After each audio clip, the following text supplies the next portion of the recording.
You can see the remnants of me frantically trying to dump things out. I've been houseless for about 10 years of my life now. For 2 of those years, Aja Loco Spirit Walker has been living here in Forest Park. As far as I'm aware, this is public land. She feels safer in the woods than on the streets. That's why we're out here, so we don't get swept. The city says Spirit Walker and her neighbors' camps are not getting swept, but they do have to clean up and get their stuff off city property immediately. Portland Park Rangers posted these bright yellow notices on 5 homeless campsites in the park Wednesday. As soon as I got the note, I was like, oh my God, I gotta get all my stuff out. The notes say you aren't allowed to camp or store personal belongings on city property. Bob Dickey, a nomad, it's been my option for 7 years. Was surprised to come home to that. So I'm a little bit concerned with losing all of my equipment. If they don't clean up their stuff, it's considered abandoned, and the city will work to remove it all. Some of the tent sites are a mess. Paper, trash, and random items are littered on the forest floor.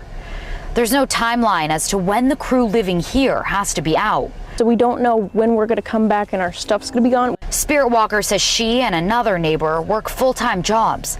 He also wrote a note. I can't take the day off work today. I'll move my stuff tomorrow. She says she hauled about 100 pounds across the St. John's Bridge to store at a friend's house. I'm still hoping to find a few things that are still missing. The park ranger supervisor tells me after notices are posted, they'll come out the next day to assess and try to make contact with people there, educate them, and offer up social services. Those living here in tents or under tarps say they have nowhere else to go. So they're basically evicting us onto the streets. They treat us like we're not even human beings and like we're not even worthy of being alive, just for our predicament, which oftentimes was not even any fault of our own. I've been to the shelters before. Literally dangerous. As for Dickey, 4 miles up one way every day. he plans to stay put. For the moment, I think I'm going to stay up here and practice my constitutional rights. After all, I did serve to protect that.